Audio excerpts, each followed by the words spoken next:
Quel est le secret de la glorification d'Église? Son corps, l'homme corporatif. Et quelle est la nature de la glorification? C'est la même chose. C'est la manifestation du secret, le dévoilement de ce qui est vrai de Christ à l'intérieur durant le cours de cette dispensation. Le secret se trouve dans l'Église, dans les membres de Christ. Mais si le monde ne nous connaît pas, c'est qu'il ne l'a pas connu. 1 Jean 3. Regardez l'extérieur, nous sommes très peu différents des autres gens dans le monde. Cependant, le secret est là. Et ce secret signifie que si vous touchez à celui-ci ou à cette Église, vous touchez à Dieu. Saül, Saül, pourquoi me persécutes-tu? Ainsi s'exprimait le Seigneur quand Saül touchait à ses membres. Il est présent dans ses membres. Vous avez affaire à lui. Ils sont indestructibles. Ils ne peuvent être détruits. Nous ne parlons pas de la destruction du corps. La véritable Église est une entité indestructible. Quand Satan aura accompli tout son mal jusqu'au paroxysme, cette Église se tiendra encore triomphante et demeurera pour toujours quand le diable et les siens auront été bannis de l'univers. À la fin de cette dispensation qui a maintenu ce secret caché, il y aura un dévoilement de Christ dans son Église quand elle apparaîtra avec lui dans la gloire. Et elle sera glorifiée sur le même principe que celui sur lequel il a été glorifié.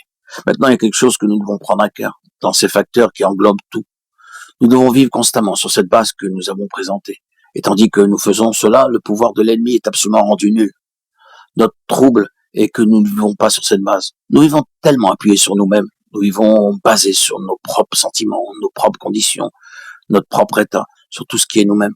Et parce que nous faisons cela, nous sommes tout simplement le jouet du diable. Quand nous sommes de mauvaise humeur, combien le diable nous rend malheureux.